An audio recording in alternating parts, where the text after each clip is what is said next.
За эхлэх үү. За мос цаг өдөр мэдэн шүү дээ.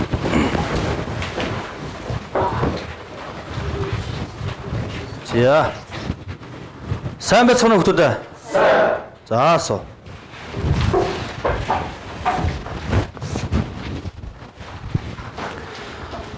За. Бид ямар танхимд хичээлээрээ сууж байгаа лээ? Спортын танхим юм уу? За, олимп танхим. Олимп гэдэг чинь юу вэ хүмүүс? За, хүн төрөлхтний спорт их наадам. Өөр. За, юу нэрмтлийн бэлэг тэмдэг. За. Хамгийн сүүлийн олимп хаана хийзээ боллоо?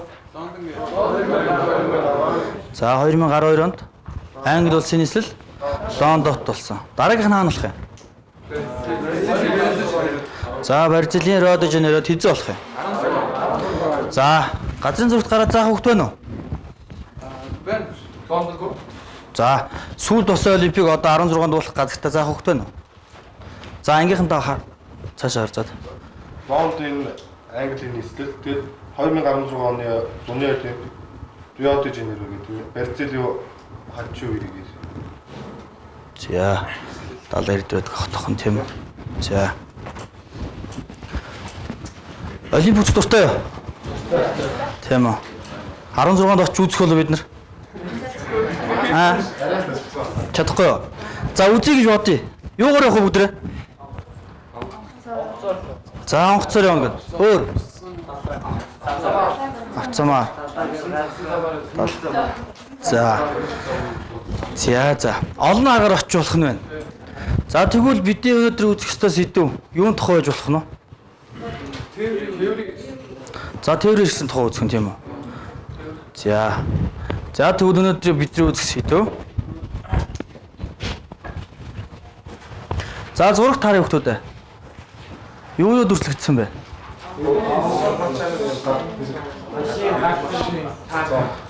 За, ийм дөрвөн төрлийн тээврийн хэрэгсэл байна тийм үү? За, тэгвэл бидний өнөөдөр үзэх ёстой сэдв юу ах нь вэ? За, гарчаад авчих хүмүүстэй сэдв. За. За, бидний өнөөдрийн хичээлийн зорилго дэлхийн тээврийн төрлүүдийг давуу болон сул талыг судалж, мэдээлэл цуглуулах, боловсруулах, анализ дүгнэлт хийх аргачлалд сургах. За, зорилтууд нь тээврийн төрөл тус бүрийг SWOT шилгээгээр тодорхойлно. За, тээврийн төрөл тус бүрийн голлох чиглэлүүдийг тодорхойлж дасгалын зурагт тэмдэглэнэ. Олон улсын чанартай бомб тотуудыг дасгалын зурагт тэмдэглэж зааж сурах. За, төгсгөлд нь бичвэрийн мэдээллийг зурган мэдээлэл болгон түүний учир шалтгааныг тайлбарлан дүгнэлт гаргаж сургах. Гэсэн зорилтуудтай хичээлээ. За, хүүхдүүдээ хэсэг тус бүрээс нэг хүүхд гарч ирээд суглаад ажлынхаа дарааллыг сонгоцгоно бүгд. За.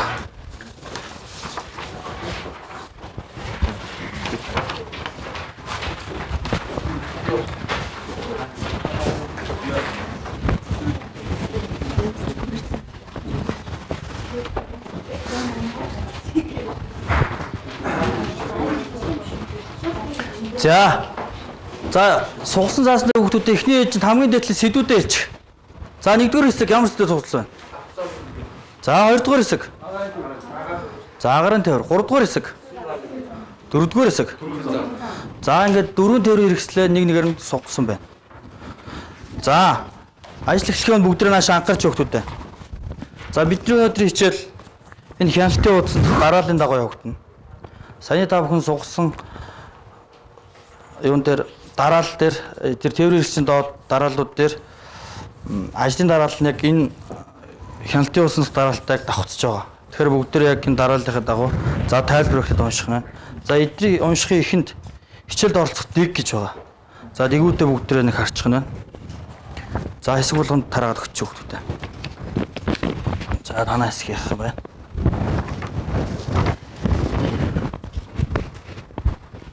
Танаа хэсэг.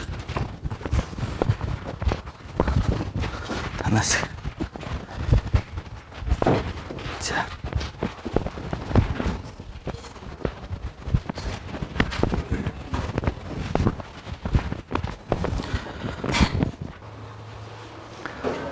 За даалгаврын ард хүүхдүүдэд хугацаа тавигдсан байгаа. Хугацаа анхаарал цагтаа өгч чинь. За эхэл.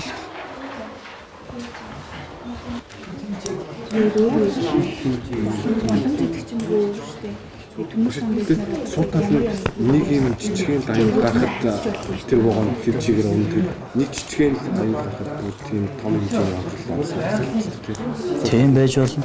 Та нар өөрсдөө л юу гэж бодож байна? Тэгээр л чинь.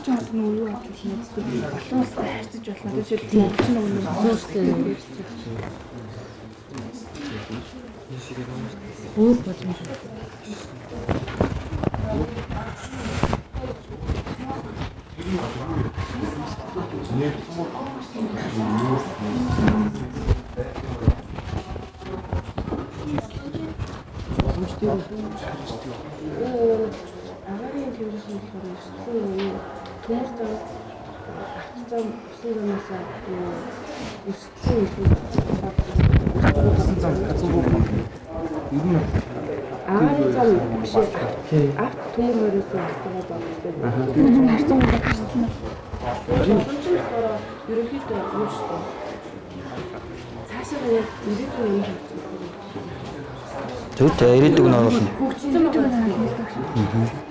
Цаашид өшөө хитэн төлөв нь яах боломжтой юм гэдгийг бас харуулна шүү дээ. Маршрутын нэр гэж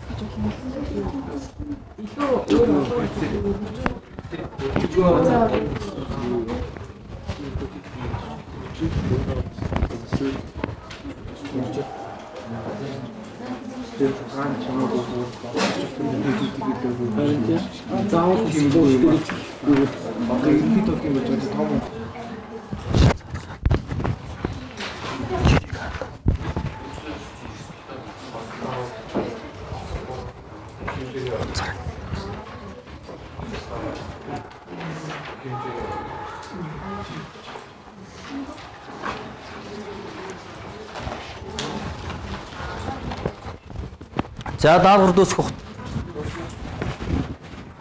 Аль хэсэг танаас дууссан юм? Хэдгээр хэсэг лээ? За нэгдүгээр хэсэг танах. 2 дууссан байна. 3. За ер нь бүгд дуусч. За ямар дараалал гарч танилцуулах вэ? Нэгээс эхлэе. За нэгээс эхлэе.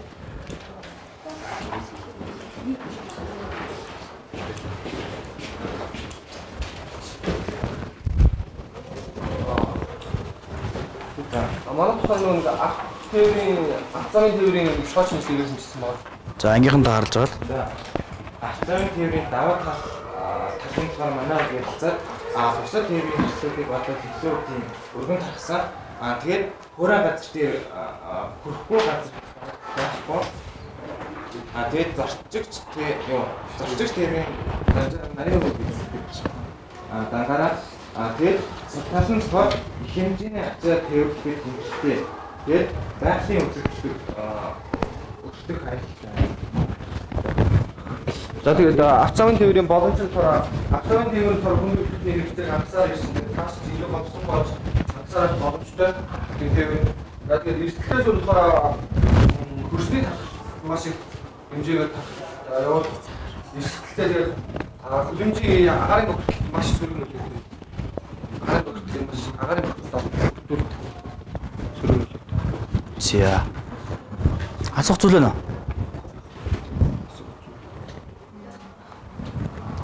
За сууж. За дараагийн хэсэг.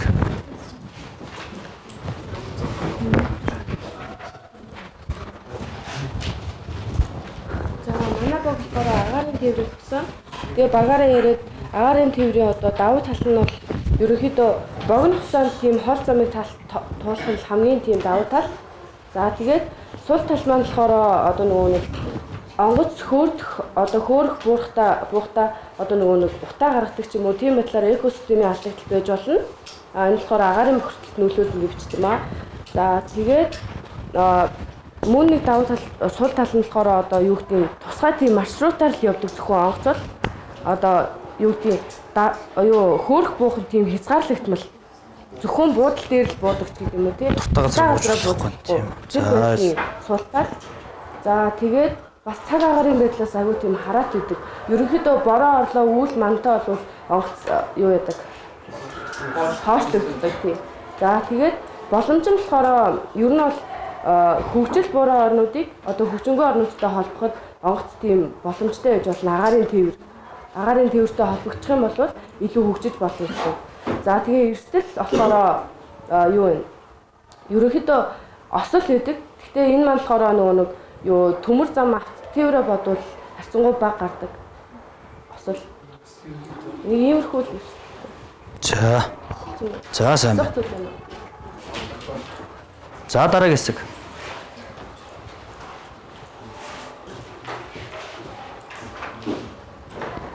Манайс болохоор усан зам тээврийг авсан байгаа. Тэгээд давууд нь болохоор их ачааг бага мөнгөөр зөөлдөг. Тэгээд эрсдэл ер нь бага гардаг гэж бодож байгаа. Тэгээд сул тал нь болохоор удаан хугацаанд нөгөө ачаа зөөлөхдөө маш удаан хугацаагаар зөөлдөг. Тийм байгаа. Удаан хугацаа их шаарддаг. Тэгээд боломжийн хувьд болохоор нөгөө томоох нөгөө ачаа бараг зөөх боломжтой. Тэгээд усан зам хөгжснөө нөгөө авцам энтер нэлтийн юу авцамын юу арай багсан болов гэж бодож байгаа. Тэгээд эрсдлийн болохоор нөгөө далайн хар шуурга нөгөө далайн цунами гэх мэт нөгөө байгалийн гавшигт өртөх боломжтой. Тэгээд нөгөө усан зам тээврийн болохоор нөгөө ихэнх хувийг нь болохоор тосон бүтээгдэхүүн зөвлөхөд юу яадаг байгаа. Тэгэхээр одоо онгоц чиглэхэд ямар нэгэн тийм эрсдэл боллоо гэхэд тэр нөгөө тосон бүтээгдэхүүн нөгөө далаа цогцох учраас нөгөө далаа бохирдуулах юу яага эрсдэлтэй. За над нэг асуулт байна. Далайн тээвэр Монголд байгаа юу? Монгол байхгүй. Байхгүй. За Монгол улс яагаад гэвэл далаад гарцгүй. За тэнд байгаа гэж нэг хэлж, тэрний ямар чтэй? За хаан хатгалын оронд бас багхан. За сайн байна. За сүүлийн хэсэг. Манайх болохоор төмөр замын тээврийг сонгож авсан байгаа. За тэгээд төмөр замын тээврийн маань strange буюу даваа тал нь байгалийн ямар ч үзэгдэл ачхгүйгээр явдаг. За энэ болохоор нэг хүчтэй цас борооны үед явж байдаг. За тэгээд хэмс төсөр гэж авсан байна. Хэмс төсөр гэдэг маань болохоор одоо нөгөө төмөр замаа барьж байгуулсныхаа дараа олон жилийн хугацаанд ингээд ашиглах боломжтой. Тэгээд ачаа тээвэрлэх гэдгээр маш тийм хямдхан бас байдаг. Одоо энэ дээр жишээлбэл гэх юм бол ийшээ Улаанбаатараас сайн шанд авахд нэг хүний одоо 8000 төгрөг гэдэг юм уу. Арай машинаар явснаас арай бага зард гаргадаг гэж үзсэн байгаа. Тэгээ ачаа тээвэрлэх хамгийн тийм том зүйл болдог. Одоо энэ маань болохоор Монгол дахь 5 толгой оюутлогоо гэх мэт ийм нүүрс засгийн ордууд нь болохоор дандаа энэ нүүрс засгийн болохоор дандаа төмөр зам буюу ийм вагоноор тээвэрлдэг. Энэ нь болохоор муу юм болов гэсэн. Тэгээд аюулгүй гэж үзсэн байгаа. За энэ маань болохоор бас байгалийн ямар ч үзэгдэл явдаг болохоор аюулгүй гэж үзсэн. Тэгээд хурдан галт хэрэг гэж байдаг. Тэгээд яг тэрнгээр нь хурдан гэж авсан. За тэгээд weakness буюу сул тал нь болохоор тусгай замаар заавал явдаг. Заавал төмөр замаар явдаг нь болохоор сул тал нь юм болов гэж бодсон. За тэгээд хамгийн эхлээд төмөр замыг тавихад нөгөө зардал маш их гардаг. Төмөр зам өөрөө тавьдаг учраас. Тэгээд энэ дээр бас нэмээд одоо ямар нэгэн тийм үйлдвэр технологи дээр төмөр замыг барьж байгуулсан бол дараа нь тэр үйлдвэр нь ашиглагдах боломжгүй бол тэр нь ингээд ашиглагдах боломжгүй бол бас заманд ашиглагдах байна. Тийм учраас дараа нь бас ашиглах боломж хэр юм болоо энэ дээр жоохон суулталтай гэж магадгүй гэж гаргаж ирсэн. За opportunities буюу боломж гэдэг дээр нь улсын хил болон олон улсын хил болох боломжтой гэж гарч ирсэн байна. За энэ нь болохоор Монгол улс маань өөрөө яг Хятад, Орос гэсэн хоёр улсын хооронд оршдог шүү дээ. Тэгээ яг Оросоос ингээд Хятад руу юм зөөвөрлөхөд бас Монгол ингээд голт нь яг хил болоод энэ төмөр замын хил болж байгаа юм болов уу гэж бодсон. Тэгээд зам доогч хөгжил гэдэг яг энэтэй адилхан төмөр замууд ингээд байгаа газар төмөр замын тийм өртөөнүүд бий болоод за тэр өртөөнд нь болохоор хүмүүс бас ажиллах тийм хүчин болоод очиж болно гэж үзэж байгаа. Тэгээд их хэмжээний ачаа тээвэрлэх бас боломжтой. За тэгээд эрсдэл буюу treats эрсдэл нь болохоор зам дээр одоо ямар нэгэн тийм алдаа гарах юм бол бүхэлдээ бас хоёртай. Энэ дээр болохоор одоо зам нь тухайн үеийн алдаанаас болоод нэг алдаа гарчих юм бол тэгээд тухайн вагон одоо бүхэлдээ хастаад урмах хоорондоо өнгөрдөг. Тэгээд бизнес шинж чанараа байнга гарах хэрэгтэй байдаг. Энэ нь болохоор нөгөө төмөр зам учраас 100 болохоор халаад хилдэг, өвөл хороо бас нөгөө агшдаг буцаад хилдэг агшаад хилдэг ч гэдэг юм уу. Иймэрхүү шалтгаанаас болоод энэ дээр бас бүгдээрээ маш анхаарах хэрэгтэй.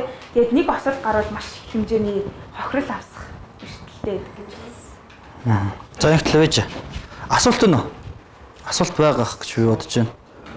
Түрүүнийг өгөх танаахан дууралдад унсан шүү дээ. Юу лээ? Оюутлогоо 5 толгойд хоёрхад. Яг одоо яг өөрөө юу ашигладаг машин Оюутлогоо 5 болохоор төмөр зам 50 м ярьлаа. 50 байгаа л одоо. Тавьж байгаа. За тавьж Тавьж байгаа. байгаа. Цаашдаа ашиглаж. За зүйтэй. Хитэн янз. янз тийм төрөл Хурдны нэг болохоор ачааных, суудлах тэгээд нөгөө хурдных. За энд над нэг асуулт байна. Бидний өмнөх үзсэн мэдээлэлт толгодлолтоо нэг мэдээлэл сая гараад ирлээ. Орос хятадтай хоёрын хооронд гэдэг нь. Монголын төмөр замд нэг давуу тал байдаг юу вэ?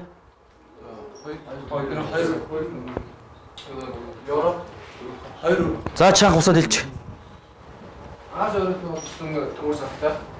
За Аз Европыг холбосон хамгийн дөт төмөр зам Монголын төвөр дайрж өнгөрдөг.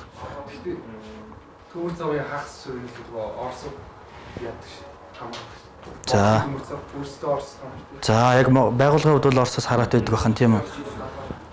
За суужээ за баярлалаа. За сая ингээд 4 өөрт оногдсон 4 тээврүүдийн хэрэгслүүдийг SWOT-оор шинжиллээ. За давуу сул талууд болон боломж эрсдлүүдийг бүгдийг тооцлоо. За дараагийн дасгал хүүхдүүдээ. За ширээн дээр дэлхийн дасгалын зураг таараж өгсөн байгаа.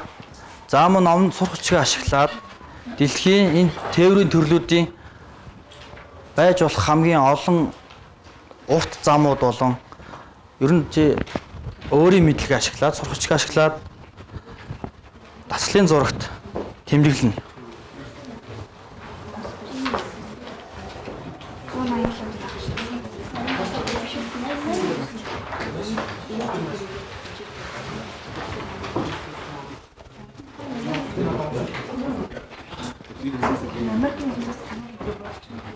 За хүүхдүүд ажлын дараалал үзээрэй. Нэмэлт мэдээлэл төр эхэлж гарч сугалсан зүйл дотор яваа шүү дээ. Сургачгийнхаа 187 дугаар утсан дахь мэдээллийг ашиглана шүү хүүхдүүд. За таад юуж. Өргөн юм гэсэн юу гэсэн. Энэ өргөн юм тийм техник ингээд яаж байгаа. Харин та нар үжиж байна. Илүү төлхөө явдаг. Зүйтэй тийм шүү дээ. Аль болох олон явдаг. Их ачаа тээвэрлэх газар нь л өргөн мэд. За тийм бүрталаа. За тэр Сумын дөрж үзүүлж байгаа. би ачаа хамгийн хэрэглэдэг юм л бомб татуудыг зурж байгаа хан тийм үү? биш ари. Мөн ч юм. Мөн шүү дээ. Тийм бомб татууд нь яг. За.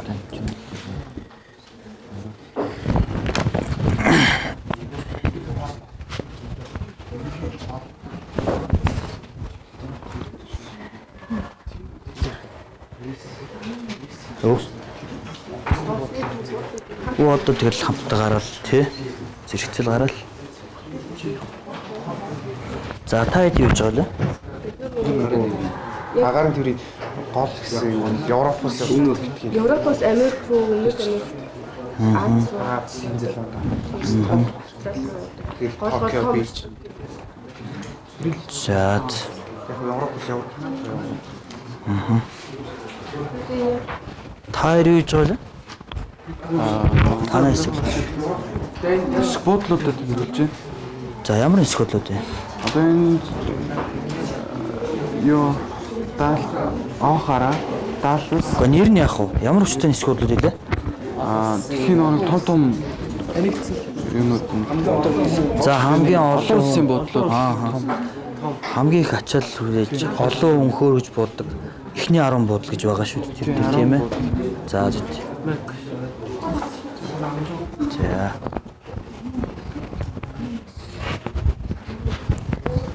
Энд явах шүү.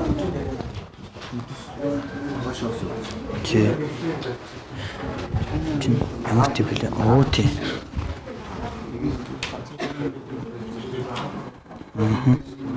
Оо зүт.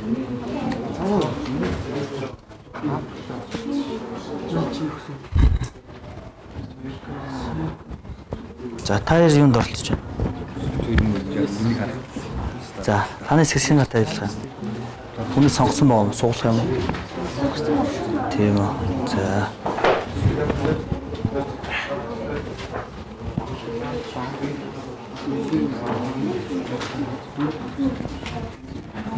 Энэ гараад дөргөд унах үе тийм ээ. Сайн ах нь шүү дээ. За.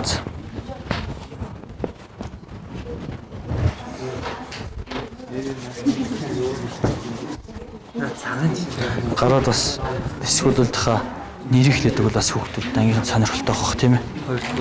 Тий. За сайн байна.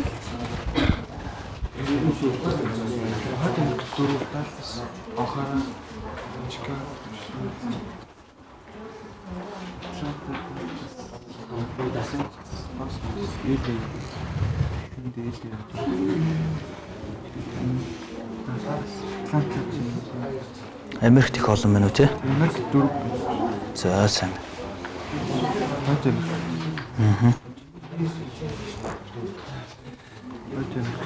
Европт 3. Нэг нь Парис, нэг нь Франкфурт, нэг нь Франкфурт нэлээ Герман. Германы тоо. Франкфурт нь юу Хитроу гэдэг нь хаанах вэ? Хитроу Лондонгийнх. Англид байдаг тийм ээ. Лондонд байдаг Хитроу. За зүт. За асуух зүйл байна. Энэ яг зааглалцсан. Ингээс ингээд яг нэг замаар ингээд явж байгаа байхгүй. Энэ бол зөв. За ерөнхийдөө нь болохоор Транссибир буюу одоо Москвагаас ингээд Сибир алс дорн төрж байгаа хамгийн урт төмөр зам байна шүү дээ тийм ээ. Эндээс 2 замаар явж байгаа энд нэг ингээд зам явж байгаа. Тэгээд эндээс буцаад 2 зам. За. Таад болохоор төмөр замын нэгчлийг зурж байгаа юм тийм ээ. Тэгээд бараг энэ бүхэн Австрали Сэрчил аргентин тэгээд Египт хүүхдүүд энэ шүү дээ. Энэ болохоор мэдээж хэвлэл зүйл учраас өнгийн шатлал их олон гаргасан. Бид гараар зурж байгаа учраас тийм их олон шатлалыг зурж чадахгүй тийм үү. Тэр энэхэд нь багслаад 3 шатлал зурх хэрэгтэй. ерөнхийд нь хамгийн ихийн зурчих. За энэ болохоор юу ярихтай тайлбарлах хамгийн ер нь байдгүй ингээд. За. Төмөр зам байдгүй газар байна уу? Сахарын төсөл За энэ Төв Африк тийм үү. Энергийн улаан тэнгисээр, газар дундын тэнгисээр тэгээд ер нь тэнгисүүдээр зааглагдаж байгаа. За. Тэргээс явахгүй нэг. За. Аргентин бэр. За танаас их болж байгаа юм хөөд. Болцсон юм. Энэ нэгцлийн хараад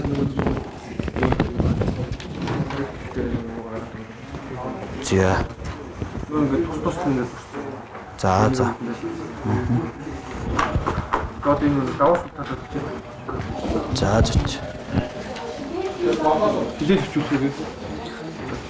За энэ нэгдүгээр хэсэг дууссан хүлээж байгаа мөн хөөд. Бус хэсгүүд дуусч байгаа юм уу? За тэнд болсон юм. За ерөөдөө болж.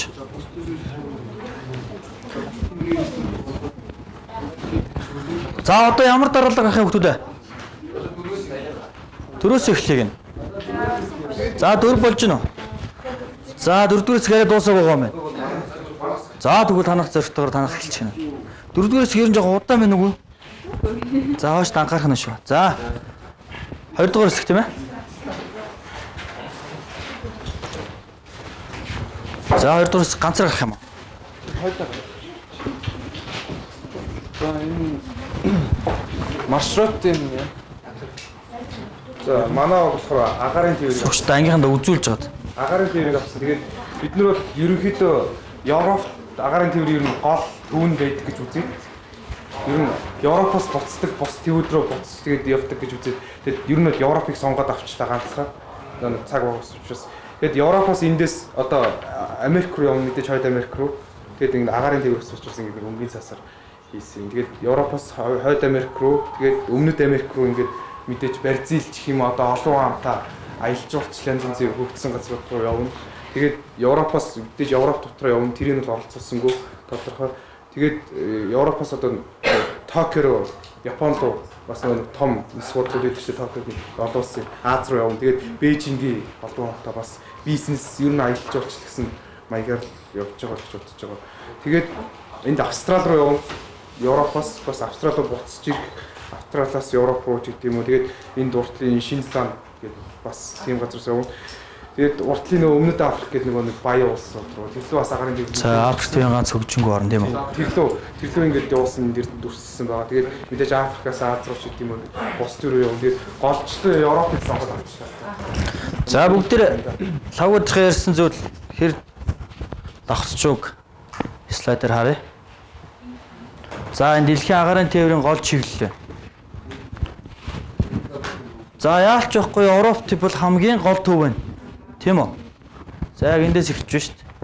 Тэгэл Европ дэвс тал тишээ явж байна. За давхцж гэнэ үү? Ерөнхийдөө бол ойролцоо байна тийм үү? За цагааг учраас тэгээд ганцхан Европ сонголоо гэж байна. Хойд Америк руу нэлийн явуулах байсан юм байна. Тэгтэл ч ганцыг явуулсан байна тийм ээ. За дараагийнх нь их мөрөө. За тэгээ манай болохоор олон улсын сквадлууд яасан. Тэгээд хойд Америкт болохоор Лос Анжелесийн сквадл тэгээд Охарагийн Атлантик сквадлууд. Хойд Америкт болохоор 4 тийм том интернэшнл тийм буудлууд байдаг. Тэгээ Европт 3 ерөнхийдөө дэлхийд тэргүүлдэг 3 тийм буудал байдаг. Нэг нь болохоор Италийн олон улсын тийм Францын сквадл. Тэгээ нөгөөх нь Германы Франкфуртын олон улсын сквадл. Тэгээ нөгөөх нь болохоор Лондонгийн Хертрөө буудал. За бүгд тэгээд болохоор Хятадын капитал интернэшнл буудал. Тэр тэгээд Японы олон улсын интернэшнл, Japan интернэшнл буудал. Тэгээд Соёнараа тийм нэг Индонезийн нэг буудал байгаа. Олон улсын томоохон буудлууд. За яг ямар учиртай буудал нэрлэж үжээ? Дэлхийн нэг одоо хамгийн их хүн тэгээд зорчдог, ачаалттай байдаг 10 буудал. За нисэх онгоцны хувьд бол дэлхийн ачаалттай байдаг 10 нисэх буудал. Дэлхийн нийт хүн ам эргэлт ихэнх нь 10 буудлаар л дайрдаг бахан тийм үү? Тийм.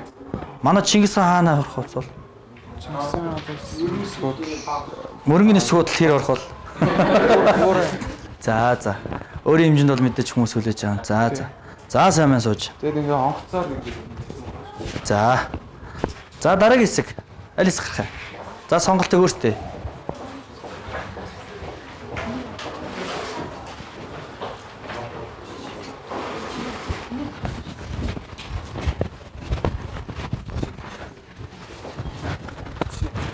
За нэгдүгээр хэсэг.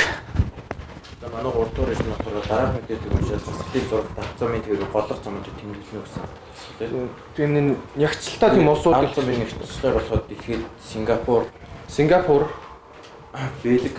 Бэлэг, Европ төвлөл, Япон, Нидерланд бас Европ гэсэн улсууд төвлөлдөг. Австри. Тэгээд хоёрт нь болохоор авцамын уртаар нь болохоор дэлхийд болохоор авцамын уртаар болохоор Америк нэгдсэн улс тэргүүлдэг. Тэгээд энэтхэг Бразил, Өмнөд Америк, Хятад, Япон, Нидерланд, Австри. Япон, Нидерланд, Австри. Тэгээд одоо ерөнхийдөө авцамын тархтууд одоо авцам хэр тархсныг манай хүмүүс ингэж зурсан. Эндээ ер нь таарч байгаа гэж бодож байна. За. Энэ болохоор дэлхийн авцамын сүлжээний зураг байдаг. Тэгээд энэ болохоор ингээд хойд Америк болохоор энэ Канадын орчиг уу Канадын тархсыг энэ гөрөөр мэдээж авсан бол нэг ахтар тийм нүсгэр өгөөд хөгж угаасаа тийм боломжгүй тэгээд хүн ам бол энэ дэлхийн хамгийн сэрэг байдаг бүс. Энэ болохоор Гренланд арал энэ дайнерс юм байдаг аралтай. Энэ болохоор дэлхийн хамгийн том арал гэж үздэг. Энэ болохоор авсан бас нэг ахтар хөгжөөг тийм. Энэ бол Америк нэгдсэн улс хөгжсөн байх нь бол угаасаа тодорхой ойлгомжтой асуудал. Энэ болохоор Өмнөд Америк Амазонгийн ширэнгөө болохоор мэдээж ширэнгөө нэг авсан хөгжих боломжгүй шүү дээ. Тийм. Энэ болохоор Африкийн болохоор Сахарын цөл газар угаасаа бас нэг тийм хөгжих боломжгүй гэдэг хөгжүүлээд байх тийм шаардлага байхгүй гэж үзсэн.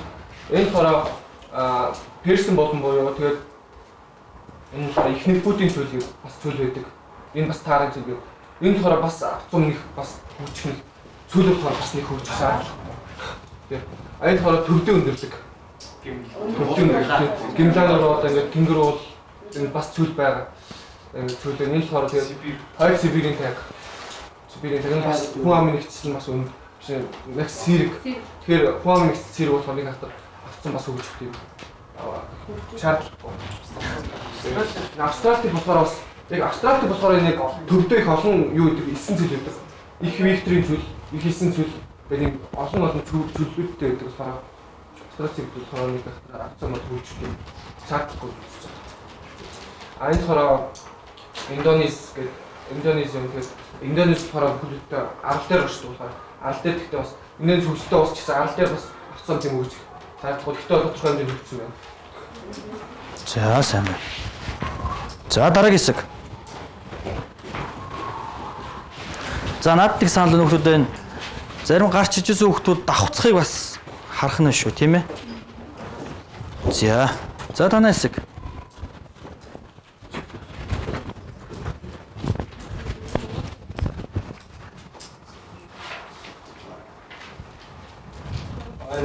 Энэ одоо нэг зам тавигдсан хэмжүүд нэг хатэр энэ Канада, Америк Өдөрч. За.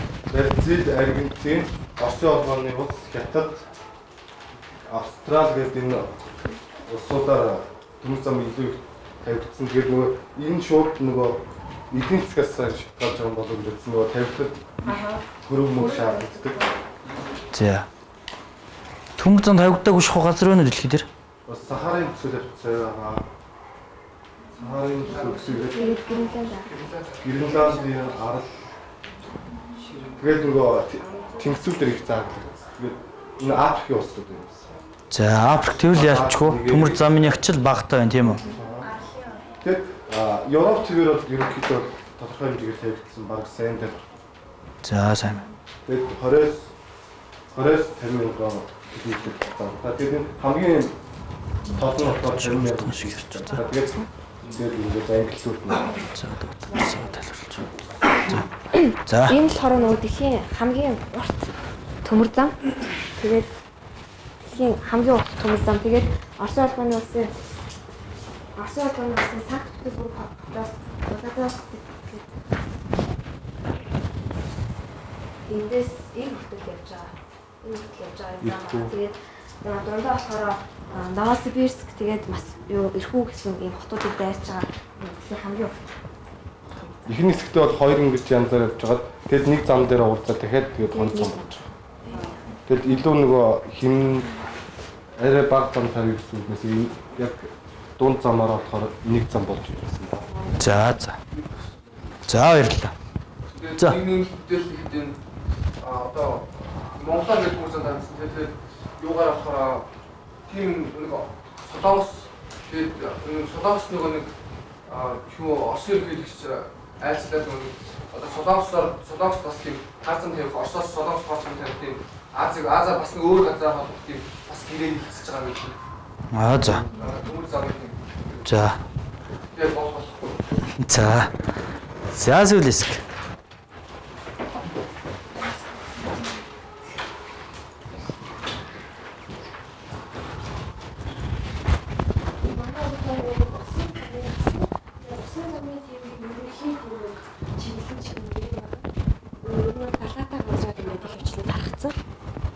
Тэгээд гол чиглэлүүд нь болохоор юм. Ер нь бол усан зогсоолын нэг айгуу томоохон зогсоолууд нь болохоор юунд байдаг? Энэ Бразилийн нэг Роттердам тэгээд энэ болохоор Нидерланд, Роттердам тэгээд Японы Кобе гэдэг нэг томоохон юунууд нь хотууд байна. Тэгээд Америк бас Чиний Нью-Йорк, Вашингтон гэдэг хотууд байна. Тэгээд ерөнхий гол чиглэл нь болохоор юу? Токио бас гардаг юм билээ. Токио бас нэг олон бүтээгдэхүүн гаргадаг ч юм уу. Иргэл далайн гэдэг юм. Тэгээд хамгийн их бүтээгдэхүүн иргэдүүд болохоор Либерли бас нэг юм билээ. Жижиг ус мөртлөө тэгээд дараа нь Панама, Япон, Америк нэгдсэн улсыг усууд байна. Тэгээд ерөн тийм. За. Энэ болохоор нэг томоохон голоор ингэж юу нэрдэг. Энд бас болохоор нэг Америк нэгдсэн улсын цангуудад Энэ газар дундын фиксээр байгаа. Энэ Суэцийн суугаар бас байж байна. Энэ болохоор нэг парана гэдэг гол. За сайн байна. За хүүхдүүд дөрөв хэсэг тус бүр дэлхийн өөрийн тээврийн хэрэгслийн гол чиглэлүүд том бом тотуудыг тэмдэглэж зураг заалаа. За хугацаа хүүхдүүдэд 2 минут. Хүн болгон өөрийн санаагаа эхлээд давхцуулахгүйгээр бичгэнэ шүү дээ. Яг өөрийнхөө тайлбарсан сэдвтэй холбоотой тийм ээ?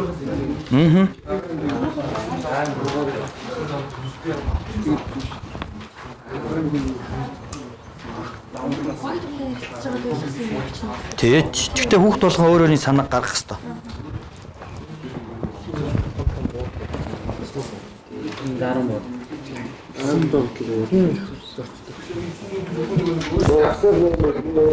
Зөвхөн өөрийнхөө сэдв дотор.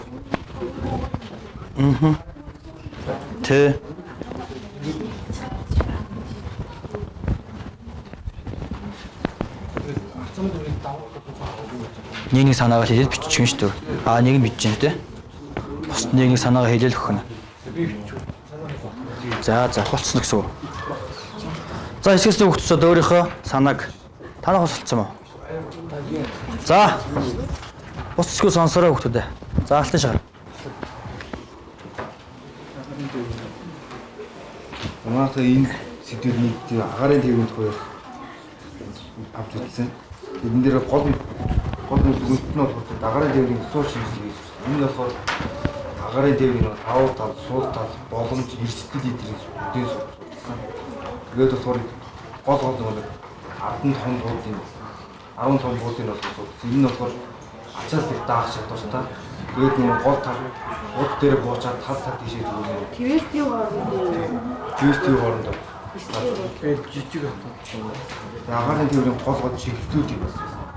Тэгэхдээ бол Европоос тал TVS шийдэж хойд эмээ юу Швейцарт Австрали. За сайн. За баярлалаа. За өөр.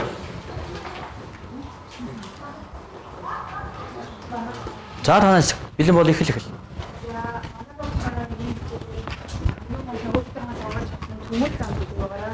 Хамгийн урт замтаа улс орнууд нь бас яг ямар байдیں۔ За тэгээд хамгийн тийм нэгчл ихтэй төмөр замтаа тийм маш урт хэмжээний тийм төмөр замтай газрууд улс орнууд бас ямар улсууд байдгийг мэдчих авсан. За энд нь болохоор нэгчл ихтэй нь болохоор Альбани, Чех, Бельги, Герман, Люксембург тийм улсууд орсон байна. За тэгээд мөн спортын аргаар буюу нэг сул тал, давуу тал, боломж эрсдлээ тооцоолж аливаа зүйлийг нь спортын аргаар шинжилж сурсан гэж байна. За. Контур зурган дээр тайлбар хийж сурсан. Даслын зурагт тайлбар хийж сурсан. Тэгээд газрын зураг бас уншиж сурсан гэж бодож байна. Картографийн аргаар сурсан зургаас энэ одоо ийм юм гэж сурсан. Тэгээд яг сонсох чадвараа бас нэлээд хөгжүүлсэн болов уу гэж бодож байна. За сайн байна. За танаас. Манай хүүхдүүд хацааны тээврийн даваа болоод тэгээд бас тээврийн боломж эрсдлийг нэг аргаар хийж сурсан байгаа. Тэгээд хацааны тээврийн тархалтыг бас мэдээ. Хацааны тээврийн утгаар хөвөлтийг бас зочид тээврийн бас тэгээд зочид тээврийн дангаараа хацсан аюул нэгтгэх гэдэг нь бас хэрэгтэй. Тэгээд хацааны бас тэгээд авцамын нэгслэр тэргүүлдэг улсууд их мэдчихсэн маш олон зүйлийг мэдчихэж байна. За. Манай банкны нэг үеийн хичээлээр юу мэдсэн бэ гэдгийг дүгнээд хэлэхэд бол дэлхийн улс орнууд нөгөө хоорондоо харилцахдаа тийм зам тээврээр нөгөө харилцаа авах тогтоодог. Тэгээд энэ нөгөө тээврүүд нөгөө энэ харилцаа нөгөө энэ тээврүүд нь болохоор дөрвөн ангилдаг усан зам, төмөр зам, агарын зам, авт зам гээд тэгээд тэгээд энэ тээвэр тус бүр нь болохоор нөгөө нэг орондоо нөгөө нэг харилцаа адилгүй хөгжсөн гэдгийг бас мэдж авсан. Тэгээд юу чаддаг болсон зүйлүүд нь гэвэл дэлхийн улс орн нөгөө нэг одоо яг нөгөө усан зам, төмөр зам, Тэгээд авцам гэдэг нь болохоор яг хаана илүү хөгжсөн бэ гэдэг нэг газрын зураг дээр нэг зааж тэмдэглэж чаддаг гэсэн. За сайн.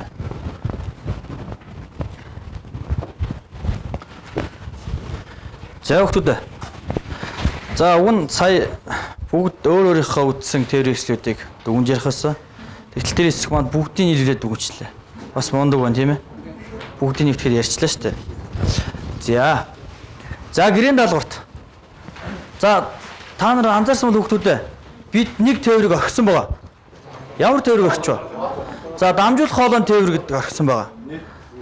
За гэрийн даалгаварт дамжуулах хоолойн теорийн мөн өнөөдөр хичээлдээ ажиллах байх уу? Гол замууд нь хаана үдгийн хамгийн нэгчлэгтэй юу тээвэрлэдгийг даслын зураг тэмдэглэж ирэх нь байна. За дараагийн нэг зүйл. Анзаарсан бол бид энэ их тээвэргээл яриад байдаг. Яг баримжаа нэг тоон утгаар нь ярьсангүй. Тэгэхээр зорчигч тээвэр эргэлт, ачаа тээвэр эргэлт гэж энэ ачааллын боддог томьёо аргачлууд бий. За эдгээрийг бас тэмдэглэж судалж ирэх нэ.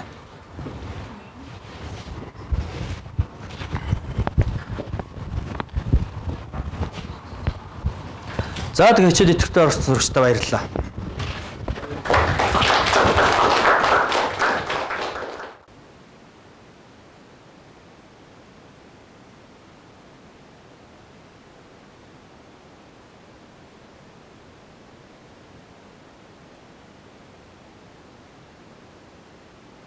За энэ хичээлээр би 11-р ангийн сурагчдад сонгож авсан байгаа. Дэлхийн зам тээвэр сэдвээр. За хичээлийн зорилго бол дэлхийн тээврийн төрлүүдийн давуу тал болон сул талуудыг өөртөө нь гаргуулж ирж мөн дэлхийн төмөр зам болон эс онгоцны буудал, ус онгоц зэрэг тээврүүдийнхээ очдог гол бомтуудыг өөртөө нь гаргуулж ирж бусдад тайлбарласан байгаа. За тэгээд хичээлийн сэдвийг бол яг одоо сурагчдын нэлээд сонирхдаг спортын орол эхлүүлсэн. Тэгээд танким өөрөө болохоор олимп танким байдаг. Олимп танкимаас эхлээд тэгээд сэтэлжүүлэг сайн тавигдвал ер нь хичээл цааш хөрөлтөө болдог. Тэгээд яг энэ дээр л эхэлж сэтэлжүүлгээ спорт олж ирсэн байгаа. Тэгээд сурагчид одоо цагийн 14 сурагчид ер нь мэдээлэл их өргөн авдаг толгодуулан багш өөрөө бас шинжилгээний мэдээлэл одоо спортоор шинжилэх зэрэг тийм мэдээллийг нэлээд тийм өргөн байлгах үүднээс спортоор хүмүүсд шинжилүүлсэн байгаа.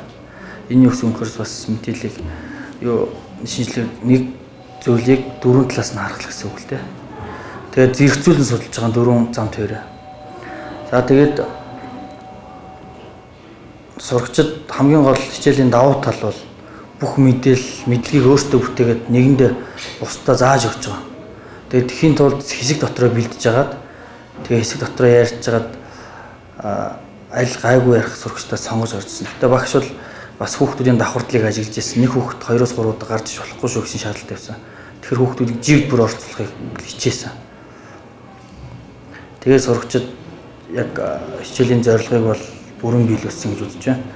Бүх тээврийн төрлүүдийнхээ давуу сул талуудыг нэг сурагчид зааж өгсөн байгаа. Дээрээс нь тээврийн төрлүүдийн гол дэлхийн зорчдог гол сургууд буюу гол замуудыг их тодорхой гаргаж өгсөн. Тэгээд дээрээс нь хамгийн их зорчигч хүлээн авдаг буюу ачаал дадаг дэлхийн 10 буудлыг энэ гаргаж ирсэн байгаа. Энэ бол нэмэлт мэдээлэлээр багш өөрөө ширээнд бэлтгэж тавьсан байсан сурагчид түүнийг ашиглаж гаргаж ирж байгаа ганц онцлог.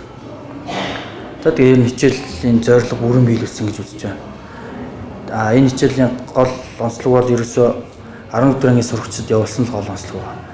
Сурагчид их бие дааж бусдаа чөлөөтэй харилцдаг болсон байдаг үдийн насны хүмүүс.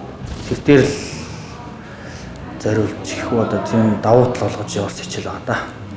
Өнөөдрийн дэлхийн зам тээвэр гэдэг хичээлээр багш маань яг манай ангийн хүмүүсийг 4 хэсэгт олгоод хуваагаад тэгээд SWOT шинжилгээний аргаар шинжилүүлсэн. За SWOT шинжилгээний арга маань болохоор тухайн зам тээврийнхээ давуу тал, сул тал, эрсдэл боломжийг ингээд тооцоолоод хүүхдүүд өөрсдөө тооцоолоод гаргаснараа хүүхдүүд бас илүү их мэдээллийг авах, өөрсдөө байгаа мэдээллийг бусдаа хуваалцах, тэгээд альва зүйлд анализ дүгнэлт хийх тийм дадлага чадварыг хүсэх юм болоо гэж бодож байгаа. Тэгээд өнөөдрийн хичээлийн гол онцлог нь болохоор бид нэр ингээд дэлхийн газрын зургийг уншаад тэгээд юу ийм контур зурган дээр бүтээлүүд хийсэн. Тэгээд энэ нь болохоор дэлхийн томоохон одоо онгоцны буудлууд тэгээд агаарын тээврийн одоо нэг гол чиглэлүүд гэх мэтчлэн ийм бүтээлүүд хийсэн. Тэгээд энэ нь өнөөдрийн хичээлийн хамгийн онцлог зүйл байсан болов. Тэгээд ер нь бол энэ хичээлийн хамгийн гол онцлог нь болохоор бусад өдрүүдэд яг сурагчид зүгээр суугаад хичээл ордогт биш, нөгөө хамгийн гол нь сурагчдад өөрсдөө байгаа мэдээлэл бусдад түгээх, тэгээд дээрээс нь нөгөө газрын зураг унших, ашиглах тийм дадлагыг өгсөн болохоор бас сурагчдад илүү хүрсэн болов гэж бодож байгаа. Тэгээд илүү тэр нь илүү сайхан санагдсан.